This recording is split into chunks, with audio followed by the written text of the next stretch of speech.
안녕하세요. 여러분들께 재미난 이야기를 선사하기 위해 찾아온 저를 간단하게 소개하자면 아직은 30대 중반이라고 슬쩍 말을 하고는 있지만 30 후반을 향해 거침없이 달려가고 있는 여자랍니다. 제가 이곳을 찾아오기까지 정말 하루하루가 너무 놀라운 일들의 연속이었는데요. 정말 말로 하나하나 풀어내자면 하룻밤을 꼬박 채워도 모자랄 판이랍니다. 그래도 여러분께 제가 24시간 붙잡고 이야기를 할 수는 없으니 최대한 간략하게 큼직큼직한 사건들만 풀어서 이야기를 해보려고 합니다. 제 이야기를 들은 친구들은 정말 영어로 만들어도 될 이야기라며 저에게 이 공간을 추천해 주었습니다. 여기에는 저와 비슷한 사연을 가진 분들이 많다고 하더라고요. 저도 제 이야기가 방송에 나온다거나 크게 퍼지는 걸 원하지는 않아서 소소하게 제 이야기를 나눌 공간이 필요했었는데 참 잘 됐다 싶습니다. 제 이야기는 평소에는 절대 일어날 수 없는 일이기도 하고요. 일어나서는 절대 안 되는 이야기이기 때문에 여러분들이 재미나게 들어주실 수 있을 것 같습니다. 다시 생각해도 손이 부들부들 떨리는 제 소름 돋는 이야기를 여러분들께 소개하겠습니다. 충격적인 이야기니까 가슴 꼭 붙잡고 들어주시면 고맙겠습니다. 제 나이, 아직 어리다면 충분히 어리다고 할 수 있는 이제 고작 30대 후반으로 달려가고 있는 여자입니다. 여러분들의 20대, 30대는 어떠셨나요? 대학 생활을 꿈꾸면서 남자친구도 사귀고 MT도 다녀오고 친구들이랑 술도 마시고 행복한 시간을 보냈어야 할 제 20대, 30대는 처참했습니다.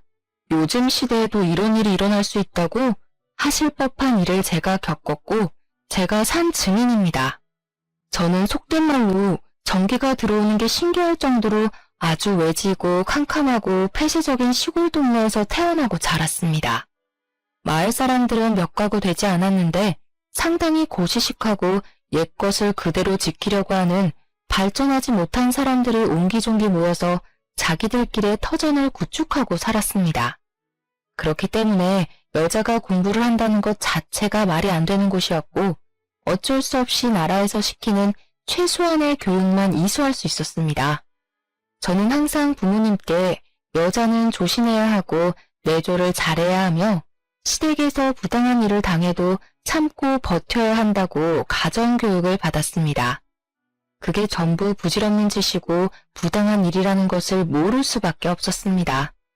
어린 시절부터 꾸준히 듣고 자랐기 때문에 당연하다고만 생각했기 때문입니다.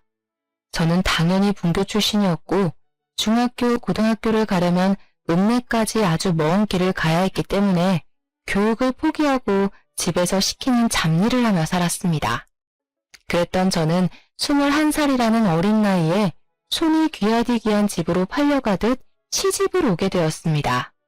시집을 오게 된 이유 또한 지금 생각해보면 정말 어이가 없었는데 저희 친정에 제 위로 오빠만 3명이 있고 밑으로 남동생이 하나 있었습니다. 그러니까 남자가 많은 집안의 딸이라 우리 시댁에서도 저에게 아들만 턱턱 낳아주었으면 좋겠다고 요구를 하셨습니다.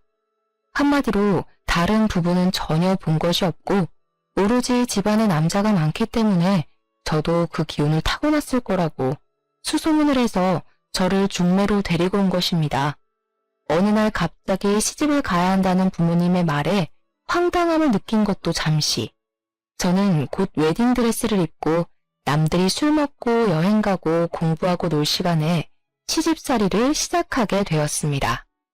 정말 우리 시댁도 시댁이지만 남편 또한 엄청난 개차반이었는데 우리 남편은 돈을 쓸 줄만 알았지 벌 줄도 모르고 이 여자 저 여자 건드리지 않는 여자가 없다는 소문을 달고 사는 한마디로 아주 저급한 날라리 같은 놈이었습니다.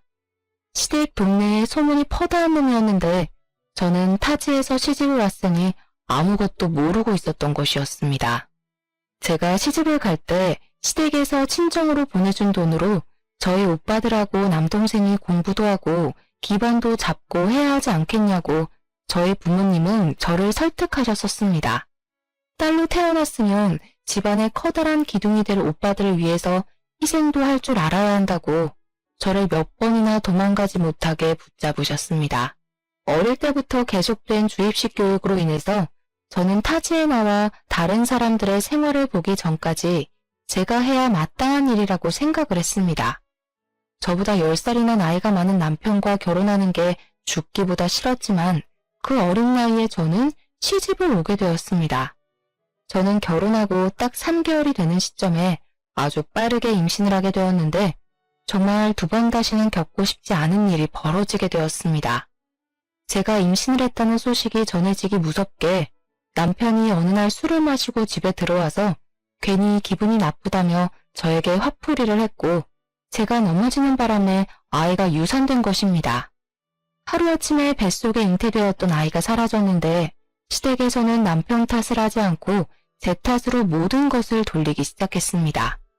어미가 되어서는 당연히 유산이 되지 않게 아이를 지켜냈어야지.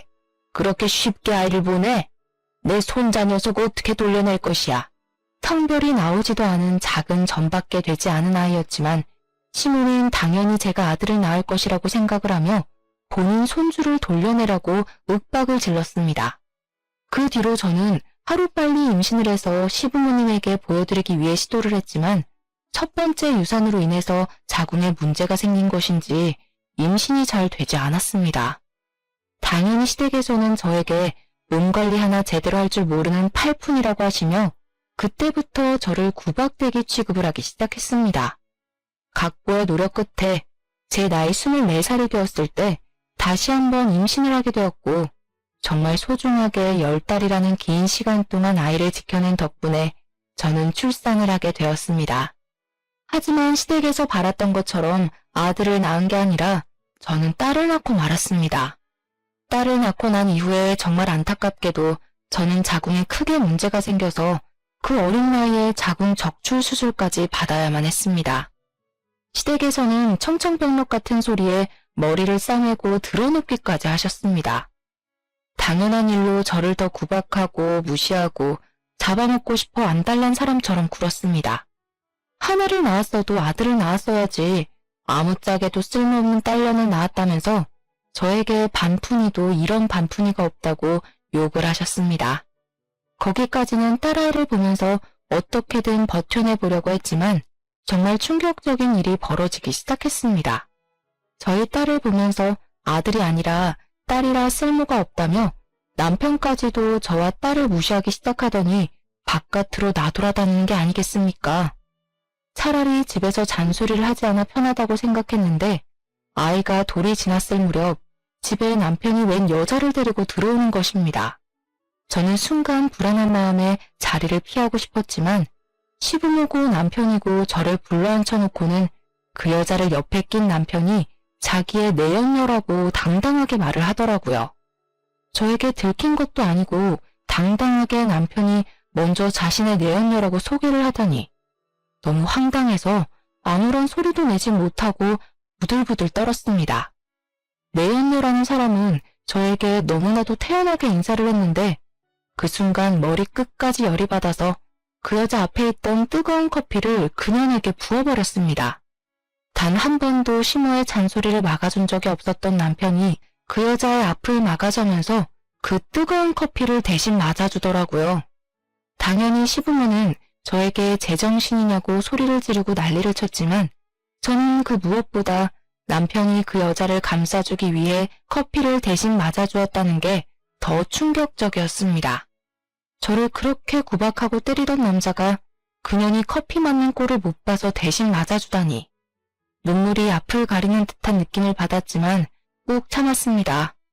사랑 없이 한 결혼이라고 하지만 아이까지 있는데 어떻게 제 앞에서 그런 꼴을 보여줄 수가 있단 말입니까? 하지만 연타로 저에게 충격을 주기로 결심했는지 남편은 내연녀 뱃속에 아이가 있다는 소식까지 저에게 전해주었습니다. 잔인하게도 본인의 아이를 가졌고 아들일 것 같은 느낌이 든다면서 데리고 살아야겠다고 일방적으로 통보를 해왔습니다. 저는 남편과 결혼 생활을 이어나갈 자신이 없었습니다. 여러분들이라면 이런 상황에서 남편과 남편의 내연녀와 함께 살 수 있을 것 같습니까? 하지만 저는 그곳에서 버티지 않으면 안 되는 한마디로 아무것도 할 수 없는 사람이 되어 있었습니다. 친정 또한 시댁에서 받은 돈이 있었기 때문에 저에게 욕심이 그득한 말투로 그 집에서 모진 수모를 버텨내야만 한다고 저에게 위로가 아닌 강요를 해왔습니다. 어차피 그 여자는 내연녀일 뿐이지 않느냐. 본처는 저이기 때문에 무조건 버텨내야지만 그 집안에서 한 몫을 당당하게 챙길 수 있는 거라고 하셨습니다. 나중에 유산을 다 받아 챙기고 나면 내연녀가 울고불고 빌 것이 분명하기 때문에 무슨 일이 있어도 포기하면 안 된다면서 저에게 할 수 있는 건 버티기밖에 없다고 하셨습니다. 저처럼 심신이 미약한 사람에게는 너무나도 어려운 요구였고 저는 정말 몇 번이고 그 집을 탈출하고 싶다는 생각만 맴돌며 하루하루를 힘들게 보내야만 했습니다. 제가 점점 집에서 할 수 있는 일이 줄어들고 말이 사라지고 가족들이 저를 찾게 되지 않고 저와 제 딸은 뻗어놓은 보리자루 같은 취급을 당했습니다. 저의 입지가 좁아들수록 내연녀는 점점 더 당당해졌고 불러오는 배를 내밀면서 보란듯이 저에게 웃음을 흘리고 다녔습니다. 어깨에 힘이 잔뜩 들어가 저를 집안의 가정부로 취급하는 내연녀를 보면서 딸을 끌어안고 얼마나 울었는지 모릅니다. 하늘이 무심하다는 말이 이런 데 쓰는 말인 건지 내연녀는 꼬박 10달이라는 시간 동안 아이를 품은 뒤 건강한 아들을 출산하였습니다. 시댁에서는 아들을 떡하니 낳은 내연녀에게 세상에서 제일 가는 복덩이라며 건물도 하나 넘겨주고 아들을 태우고 다니라며 비싼 외제차도 하나 뽑아주었습니다. 당연히 내연녀를 감싸고 도는 시댁에서는 저에게 더 이상 볼 일이 없다면서 집안의 돈을 축내지 말고 딸과 함께 떠나라는 식으로 말을 하셨습니다. 딸 가진 죄인을 왜 우리 집에 데리고 살아야 하는지 도무지 모르겠다. 당장 이혼 서류에 도장부터 찍지 못해? 저 떡두꺼비 같은 아이가 우리 아들의 친 핏줄이다. 딸 같은 건 우리 가족의 피를 이어받았다고 할 수 없어. 저를 비난하고 무시하는 것까지는 어떻게든 참아낼 수 있었지만 저에게는 둘도 없이 소중한 딸까지 부정을 하기 시작하니 정말 버텨낼 재간이 없었습니다.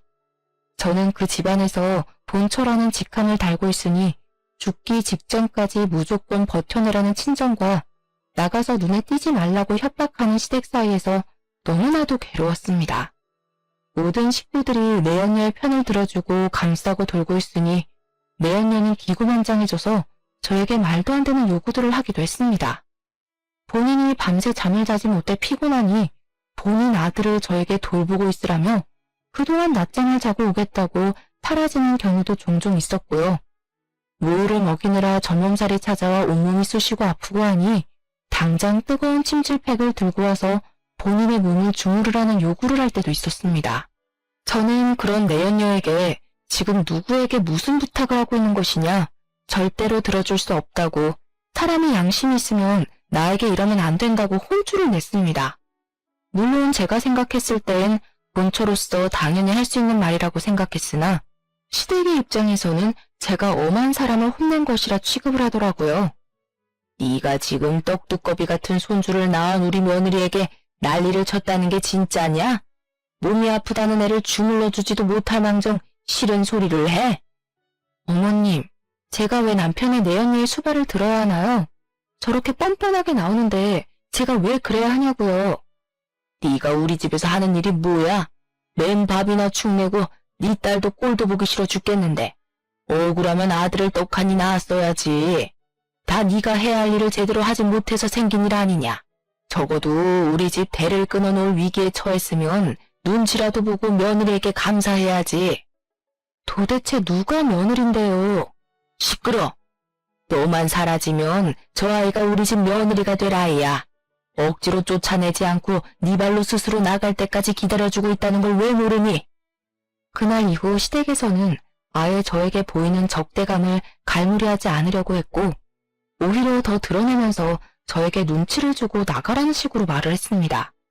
하루 종일 붙어 있어야 하는 시댁 식구들에게 매일같이 혼쭐이 나고 눈치를 살펴야 하니 제 신경이 얼마나 쇠약해져 갔겠습니까? 눈치도 없는 년. 너는 아무짝에도 쓸모없는 년이야. 이 정도 했으면 알아듣고 짐 싸서 나가야 하는 거 아니니? 오갈 곳 없는 고아라서 그런 거 아니에요? 어머, 이렇게 구박을 받으면서까지 여기서 버텨내야 하다니 정말 안 됐어요. 안 되긴 뭐가 안 돼. 그러길래 애초에 사근사근하고 아들만 턱턱 낳아왔으면 이럴 일이 있었겠어? 일부러 아들만 가득한 집 처녀를 데리고 왔더니 너도 그렇고 너네 친정집도 그렇고 네가 낳은 그 하찮은 딸려내게까지 들어가는 돈이 아까우니 당장 이혼을 하고 나갔으면 좋겠구나. 저는 솔직히 시부모의 잔소리를 가장한 비난과 내연녀의 당당함, 남편의 무관심한 태도까지 한 귀로 듣고 한 귀로 흘려버리며 버틸 수 있긴 했습니다. 제가 이 상태로 친정으로 돌아가 봐야 친정에서도 똑같은 취급을 당할 게 뻔했고 그럴 바에는 차라리 돈이 있는 시댁에서 버티는 게 낫다고 생각은 했으니까요. 우리 딸만 모르게 우리 딸이 듣지만 않게 행동하고 내가 이 치사한 모든 일과 부당한 모든 사건을 감내하면 된다고 생각을 했습니다. 하지만 제가 버티지 못한 결정적인 이유는 우리 딸과 내연녀의 아들을 너무나도 대놓고 차별하는 행동이 매일같이 이어졌기 때문이었습니다. 저한테 못되게 구는 건 머리로 이해하려 애를 썼는데 아무 죄가 없는 우리 딸에게 난리를 치니 정신이 빠져나가더라고요. 우리 아기가 얼마나 억울한 인생을 살아갈지 눈물이 앞을 가려 결국에는 제 입으로 시댁 식구들에게 이야기를 하게 되었습니다. 이혼, 그렇게 원하시면 제가 해드릴 테니 위자료를 주셨으면 좋겠습니다. 결국 돈, 아주 거지 같은 집안에서 자란 년 아니랄까봐 돈부터 이야기하는구나. 좋다. 우리가 위자료로 5천만 원 쥐어주마. 이 정도면 네가 해온 짓에 비해 아주 후하게 쳐주는 것 같으니 잘된 것 아니니? 5천만 원이라뇨. 적어도 저와 제 딸이 살 수 있는 집을 구할 돈은 마련을 해주셔야죠. 내연녀에게는 아들 낳았다고 오피스텔도 하나 주셨잖아요. 아주 욕심이 그득그득하구나. 너 처음 시집올 때 우리가 너네 집에 얼마를 주고 데려온 줄 아니? 무려 2억이다, 2억. 2억이나 주고 사왔는데 네가 우리 집 와서 한 일이 뭐가 있어? 가정부보다 못한 주제에. 친정에 가서 그 돈 달라고 해. 그러면서 저에게 당장 친정으로 돌아가서 친정에 발붙이고 살라고 하더라고요. 저는 졸지에 짐도 제대로 챙기지 못하고 친정으로 가게 되었습니다. 하지만 제가 이혼을 했다고 친정에 이야기를 하자 친정에서도 돈이 되지 않는 계집이라며 저를 무시하고 모른 척을 하는 것이 아니겠습니까? 본인들 먹고 살 돈조차 없다면서 저와 제 딸을 책임져 줄 수 없다고 나가서 알아서 벌어먹고 살아보라며 문을 걸어 잠그고 열어주지 않았습니다. 아예 저의 연락조차 받아주지 않고 문도 열어주지 않았기 때문에 저는 결국 딸을 데리고 지하 단칸방을 얻어서 살기 시작했습니다. 하지만 제가 정말 쫓겨나오듯이 도망쳐 나왔기 때문에 짐을 시댁에서 다 빼오지를 못해서 짐을 챙기러 가야겠다는 마음에 단칸방 생활을 한 지 2달쯤 지나서 시댁을 찾았습니다. 거기다가 남편이랑 마주치게 되면 우리 아이도 당신의 아이이니 양육비를 지급해달라는 이야기를 꼭 하고 싶어서 당당하게 찾아갔습니다. 그때 제 나이가 벌써 시집 온 지 7년이라는 시간이 흘러 28살이 되었을 텐데 저도 어디서 주워들은 건 있지 않겠습니까? 아이의 아버지가 남편으로 되어 있다는 것은 변함없는 사실이기에 남편이 아이의 양육비를 지급해야 하는 것 또한 불변의 진리였습니다. 아무튼 시댁에 찾아갔는데 집이 초상집 분위기나 다름없는 것이 아니겠습니까? 이게 다 무슨 일인가 싶어서 두리번거렸습니다. 저와 오랜 시간 함께했던 일하시는 아주머니께서 저를 발견하시고는 놀라서 여기는 무슨 일로 왔냐고 물어보시더라고요. 저는 짐을 가지러 왔고 남편을 잠깐 만나고 싶다고 이야기를 했더니 일하시는 분이 글쎄 우리 시부모가 갑자기 죽어버렸다고 말을 해주는 것이 아니겠습니까? 갑자기 죽었다고요? 왜요? 자세한 건 글쎄 저도 잘 모르겠는데 두 분이 볼일을 보러 차를 타고 나가셨는데 차량 브레이크가 고장이 났대요. 그렇게 사람 못되게 굴고 욕심 잔뜩 부리시더니 너무 허망하게 가셨지 뭐예요. 저는 솔직히 시부모가 한날 한시에 죽었다는 것이 충격으로 다가오기보다는 통쾌하다는 생각이 먼저 들었습니다. 조강지처인 저를 그렇게 모질게 내치더니 아주 벌받았구나 싶었습니다. 저는 시댁에서 제 짐을 빼오려고 했지만 일하시는 아주머니께서 저에게 말씀하시기를 남편이 제가 찾아오거나 물건을 가져가라고 하면 절대로 주지 말라고 했다는 겁니다. 자기도 고용이 된 입장이라서 무시할 수가 없다고 이만 돌아가 달라고 말을 하는데 아주머니 입장도 있으니까 제가 물러서게 되더라고요. 결국 남편이 있을 때 다시 오겠다고 생각을 하며 시댁에서 나와 멀어지는데 시부모가 죽었다고 한 그 말이 자꾸 귀에 맴도는 게 아니겠습니까? 정말 욕심이 그득한 인간들이라 벽에 똥칠을 할 때까지 살 것이 분명하다고 생각을 했는데 허망하게 죽어버렸다고 하니 자꾸 그 꼴이 궁금하더라고요. 그렇게 부모 품에 쌓여 살던 남편이 어떤 모습으로 초장을 치르고 있을지 내연녀는 정말 시부모의 사랑을 잔뜩 받아 얼마나 더 기고만장해졌는지 그 잠깐 사이에 그 둘의 사이가 돈독해졌는지 궁금해서 저는 장례식장을 찾아가기로 결심했습니다. 장례식장에 정말 남편이랑 내연녀 아들이 셋이서 상복을 입고 시부모님 영정사진 앞에 떡하니 있더라고요. 저는 당당하게 조문을 했습니다. 내연녀 아들은 돌쟁이 아기였는데도 그 자리에 같이 있는 걸 보니 당당하게 아들을 낳았다는 걸 친척들에게 과시하고 싶어하는 것 같았습니다. 저도 보란듯이 조문을 하자 내연녀가 저를 표독스럽게 째려보면서 제 팔을 딱 잡는 게 아니겠습니까? 저는 그 팔을 뿌리치고 일부러 시부모 영정사진 앞에 국화꽃을 두었습니다. 여기가 어디라고 찾아와요? 본처를 밀어내고 앉은 후처가 아주 말이 많네. 제가 일부러 사람들 들으라는 듯이 딱딱하게 큰 소리로 이야기를 하니 내연녀가 흠칫하면서 주위 사람들의 시선을 의식하고 이를 악물더라고요. 영정사진에 환하게 웃고 있는 시부모를 보니 저는 마음 한구석에서 올라오는 토기와 비웃음이 한꺼번에 올라왔습니다. 그러다 결국 피식하고 웃음을 흘렸죠. 내연녀가 조용히 다가와서 미친 거 아니냐고 분란 일으키지 말고 꺼지라고 하는데 그냥 얼굴에 침이라도 뱉어주고 싶었습니다. 내연녀는 남편을 쳐다보면서 저를 쫓아내달라는 식으로 손짓을 했는데 남편이 아무 소리도 하지 않고 저를 이상한 얼굴로 바라보는 게 아니겠습니까? 미련이 남아서 그렇게 보는 것 같아 보이진 않았는데 뭔가 하고 싶은 말이 잔뜩 있는 사람처럼 저를 쳐다보고 있었습니다.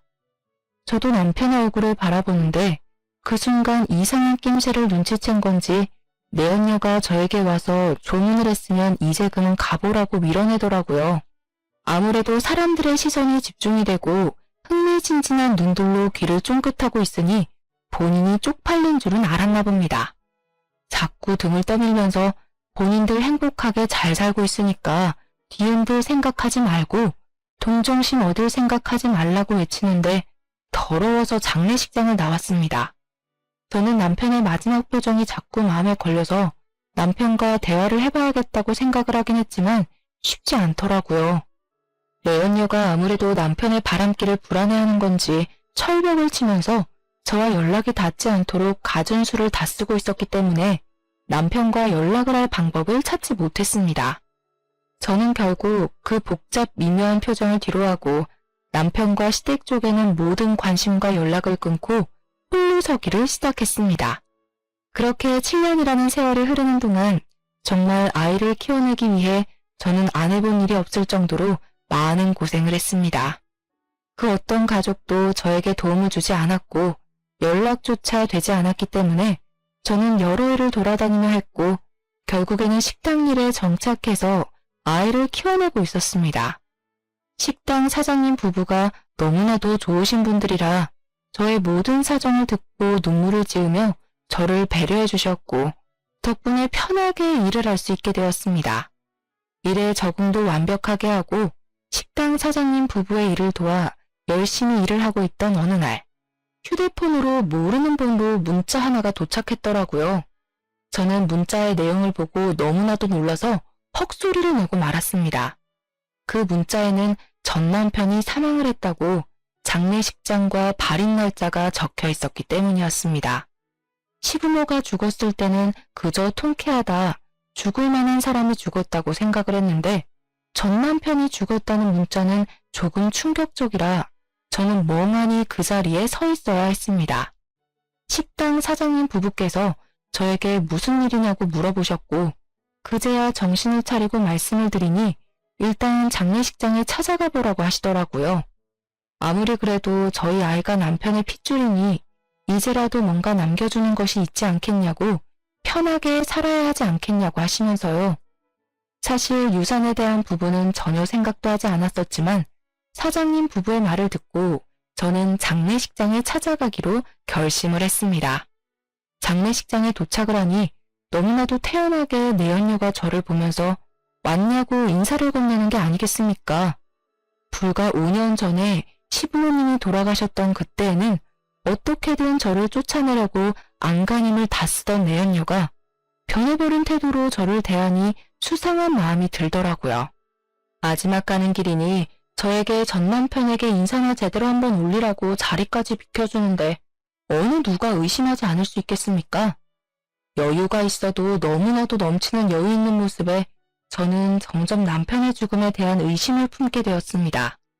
저랑 남편이랑 이혼을 한 이후에 연락조차 못하게 할 만큼 남편에게 집착적으로 굴었던 여자가 눈물도 한 방울 흘리지 않고 태연하게 자리를 지키니 전 남편에 대한 정이나 사랑이 남아있지 않더라도 정말 그 어떤 누구라도 저와 같은 마음이 들었을 것이라고 생각합니다.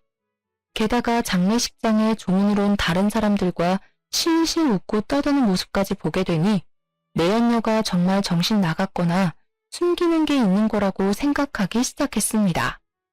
제가 너무 오버하는 것 같다고 느끼실 수 있을지 모르겠지만 남편이 저에게 뭔가 할 말이 진득하게 있다고 느꼈었던 시부모의 장례식장에서의 기억이 잊히지 않았기 때문이었습니다. 저는 제가 알아야 할 비밀이 있다는 느낌을 지울 수 없었고 내연녀에게 말을 걸었습니다. 아직 그 집에 내 짐이 있는 걸로 알고 있는데 정리하거나 버린 거 있어? 글쎄요. 제가 짐 정리를 딱히 안 해서 모르겠는데요. 거기에 우리 친정 부모님께서 주신 나에게는 아주 귀한 물건이 있으니 그 물건만 찾아오게 해줬으면 좋겠네. 그동안은 집에 발도 디디지 못하게 했잖아. 아직 있을지 모르겠지만 그럼 와서 찾아가세요. 내연녀는 남편이 죽은 뒤 저에 대한 경계심을 완전히 풀어낸 듯 했습니다. 조금만 생각해보면 저희 친정에 저에게 귀한 물건을 줄 리가 없다는 게 떠올랐을지도 모르죠. 하지만 저는 장례식 중간에 남편의 집을 찾아가 집을 뒤지기 시작했습니다. 내연녀가 눈치채기 전에 남편이 무언가를 숨겨뒀을 거라 생각했습니다. 한참을 집을 뒤졌지만 이렇다 저렇다 할 흔적을 발견하지 못했는데 남편의 서재 구석진 곳에서 남편이 직접 쓴 다이어리를 발견하게 되었습니다. 그런데 다이어리 구석에 홈을 파둬서 무슨 USB 같은 것을 숨겨둔 것이 아니겠습니까? 저는 이게 뭘까 궁금함을 가득 안고 남편의 다이어리를 읽어나갔습니다.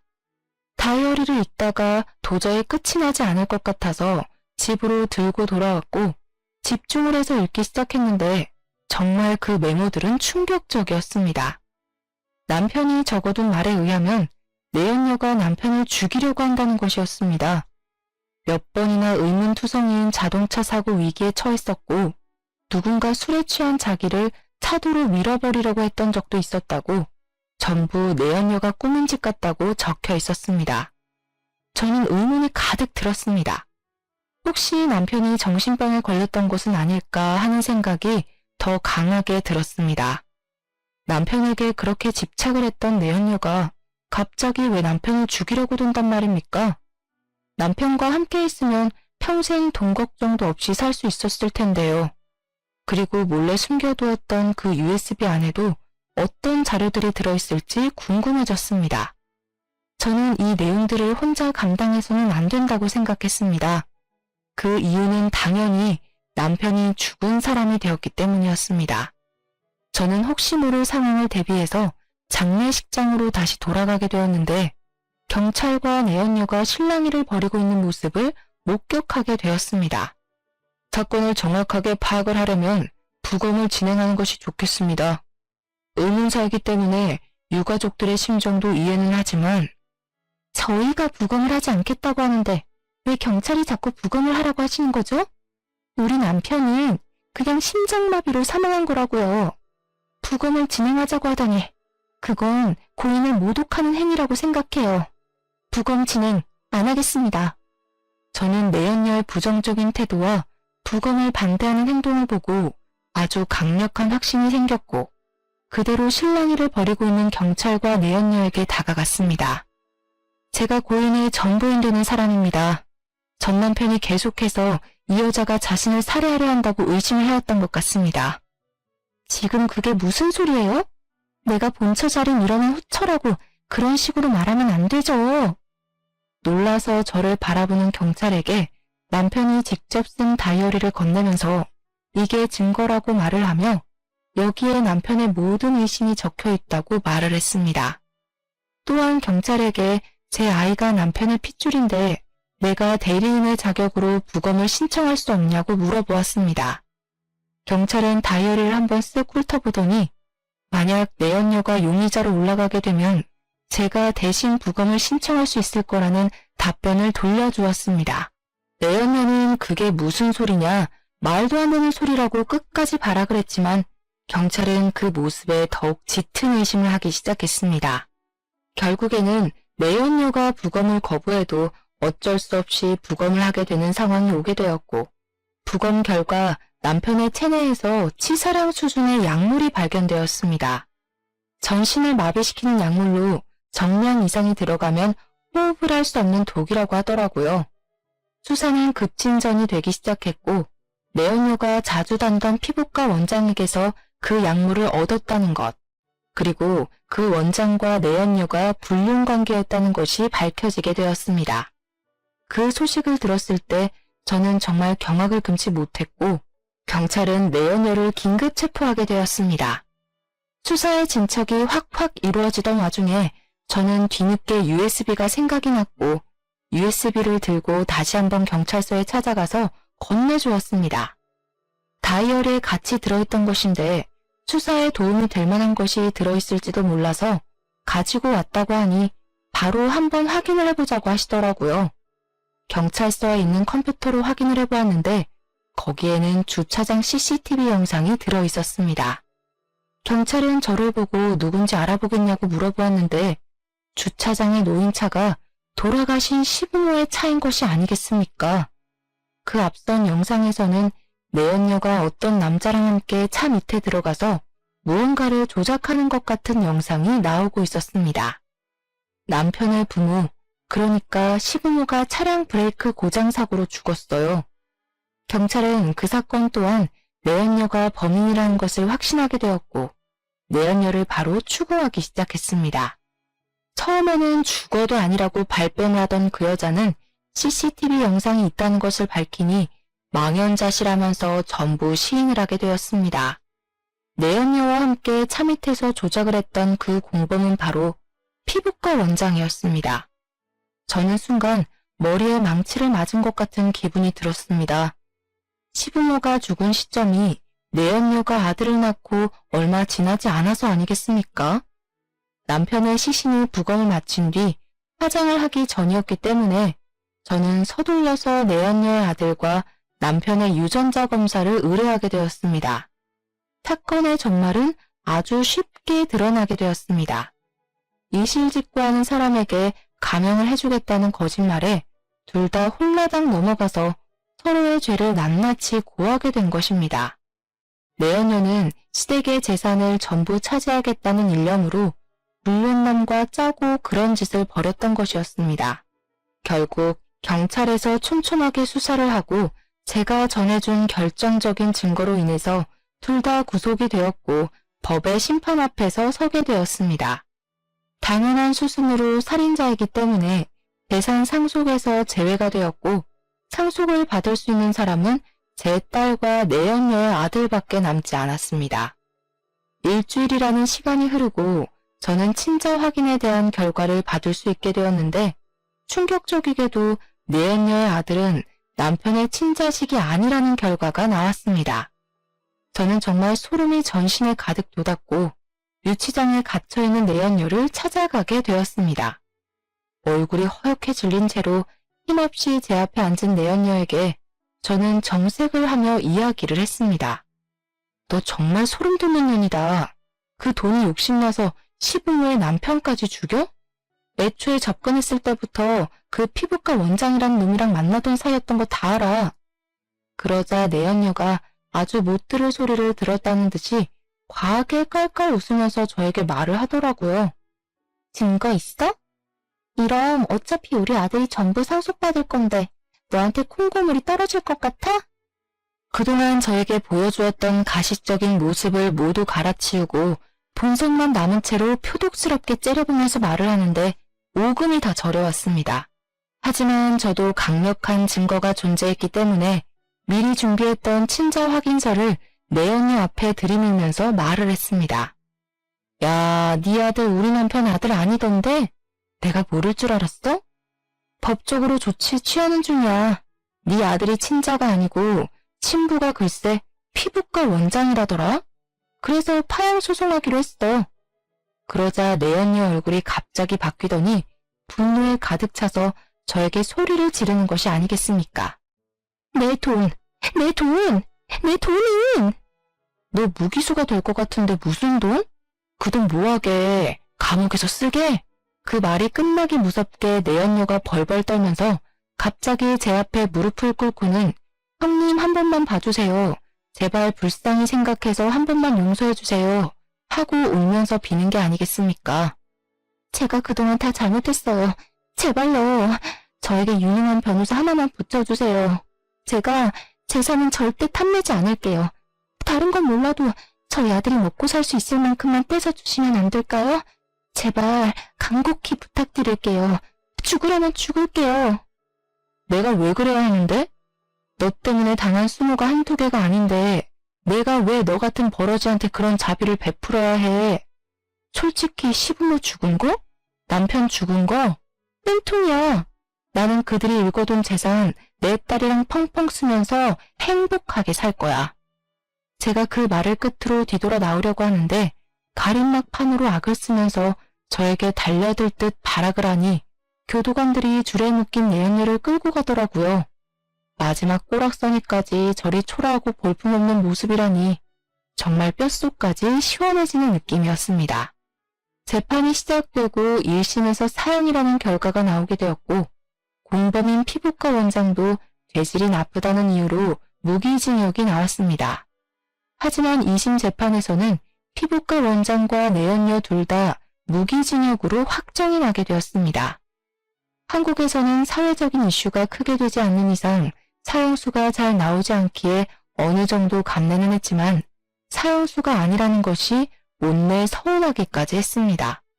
죽은 시댁의 모든 재산은 우리 딸에게로 상속이 되게 되었고 변호사를 통해서 세금을 내고 수입료를 정리했음에도 통장에 어마어마한 돈이 꽂히게 되었습니다. 통장에 찍힌 금액을 하나하나 세어보는데 정말 꿈만 같더라고요. 평생 살면서 이만큼의 돈을 벌어볼 수 있을까 싶을 정도로 어마어마한 돈이 떨어지게 되니 현실감이 느껴지지 않았습니다. 왜 로또에 당첨된 사람들이 억소리조차 내지 못한다고 하는지 10분 이해가 가더라고요. 주변을 정리하고 나니 1년이라는 시간이 뚝딱 흘렀는데 어느 날 갑자기 내연녀가 구구절절한 편지를 저에게 보냈더라고요. 자기를 용서해줄 생각은 없냐? 감옥 생활이 너무 힘들다고 차라리 죽고 싶은데 감시가 심해서 죽을 수도 없다고 말입니다. 저는 당연히 그 편지를 다 읽고 박박 찢어버렸습니다. 제가 왜 그런 정신나간 놈들을 너그러운 마음으로 용서를 해줘야 한단 말입니까? 세월이 빠르게 흐른다지만 다시 오롯이 저에게 집중할 수 있는 시간이 되니 제 나이가 고작 36살밖에 먹지 않았더라고요. 아직 제 나이가 너무 창창하지 않겠습니까? 이 돈으로 평생 우리 딸과 놀고 먹어야겠다 다짐을 했는데 저희 친정에서 이 모든 소식을 듣고 저를 찾아온 것입니다. 정말 돈 냄새를 어찌 그리 기가 막히게 맡는 건지 분명히 저를 모질게 쫓아냈던 사람들이 이제 와서 저에게 빌붙으려고 하니 제가 받아주고 싶겠습니까? 우리 딸과 제가 힘들게 살아왔던 10년이 가까운 그 시간 동안 아무런 힘도 편도 들어주지 않았던 사람들에게 제가 왜 자비를 베풀어야 할까요? 나 사업하게 돈을 좀 빌려줬으면 좋겠는데 이야기 들어보니까 평생 펑펑 써도 남을 만큼의 돈이 들어왔다며? 나도 우리 딸 덕에 돈 좀 써가면서 호강해보자. 이런 게 효도니, 효도가 별거냐? 응? 내가 그 힘든 시기를 견딜 때마다 모질게 몰아내놓고 이제 와서 나에게 돈 빌려달라 효도해라 하는 거 수치스럽지도 않아? 내가 한 번만 도와달라고 우리 딸이랑 나랑 오갈 데가 없다고 했을 때 대문 빗장까지 걸어 잠근 사람들이 누구야? 바로 당신들이야. 그 외진 시골까지 쫓아가서 살려달라고 빌었을 때 나를 밀어낸 게 당신들이면서 이제 와서 뭐가 어쩌고 어째? 그날 이후에 나는 당신들과의 모든 인연을 정리하기로 마음먹었고 그 마음 지금도 변치 않아. 당장 내 집에서 꺼져. 인연이? 키워준 값도 모르고 배은망덕하게? 나 혼자 컸지. 언제 나를 키워줬어? 나를 그 지옥 같은 시댁에 팔았을 때 받은 돈이면 노후생활 충분하지 않아? 그 시골에서 풀떼기나 키우면서 평생 자급자족하고 살아. 밑 빠진 독에 물 붓는다고 평생 오빠들 뒤치다거리나 하면서 살라고. 하지만 그들의 집착은 끝이 없었고 저는 결국 친정 식구들과 자꾸만 저에게 편지를 보내오는 내연녀를 피해 딸과 함께 이민을 가기로 결정했습니다. 딸의 교육을 위해서라도 나쁘지 않은 결정이라고 생각을 했고 지금은 미국으로 건너오게 된 지 2년이라는 시간이 지났습니다. 영어가 어렵기도 하고 사람을 만나는 게 서툴긴 하지만 그래도 어떻게든 손짓 발짓 해가면서 좋은 이웃들과 어울려 행복한 시간을 보내고 있습니다. 우리 딸이 아직 어려서 그런 건지 습득이 남들보다 빠른 건지 영어를 곧잘해서 먹고 사는 것에 대한 문제가 없어 보여 얼마나 다행인지 모르겠습니다. 딸과 행복한 시간을 보낼 때마다 가슴 깊이 묻어둔 내연녀의 아들 근황이 궁금하기는 하더라고요. 그 아이는 아무런 잘못도 없으니까요. 한국으로 수소문을 해보니 부모가 없어 보육시설에 들어가게 된 것 같았습니다. 부모를 잘못 만난 탓에 고생을 하고 있는 게 참 안쓰럽기도 했고요. 그래서 저는 티나게 도움을 주고 싶진 않지만 모른 척 할 수만은 없어서 그 보육시설에 1년에 한 번 크게 기부를 하고 있습니다. 비단 전 남편의 아들을 위해서뿐만이 아니라 다른 아이들을 위해서라도 이런 기부는 꼭 필요하다고 생각을 했기 때문이었습니다. 저는 우리 딸이랑 방학에는 다른 주로 여행을 가기도 하고 취미로 골프도 치고 평생 해보지 못했던 저 자신을 꾸미며 살고 있습니다. 이제 막 40살이 다가오고 있긴 하지만 100세 시대인 만큼 제가 아직 창창하다는 생각을 버릴 수가 없더라고요. 비록 너무 많은 일을 겪고 난 이후라 제 마음이 폭삭 사가버리긴 했지만 지나간 청춘은 지금부터 다시 쌓으면 된다고 생각합니다. 우리 딸의 말처럼 연애도 하고 새로운 사람들과 어울려 지내면서 앞으로도 딸과 함께 행복한 시간을 보낼 예정입니다. 역시 돈이 있으니까 사람의 마음에 여유라는 것이 생기는 것 같습니다. 사람은 너무 욕심 부리지 말고 주어진 환경에 만족하며 사는 것도 아주 중요한 요소인 것 같습니다. 욕심을 부리다가 무기징역으로 평생을 감옥에서 살게 된 내연녀에게 이 사연을 듣진 못하겠지만 평생 속죄하면서 살길 바란다는 메시지를 주고 싶네요. 마지막까지 제 이야기를 들어주신 여러분께도 행복과 행운이 가득한 앞으로의 인생이 기다리고 있다는 것을 알려드리며 글을 마치겠습니다. 정말로 감사합니다.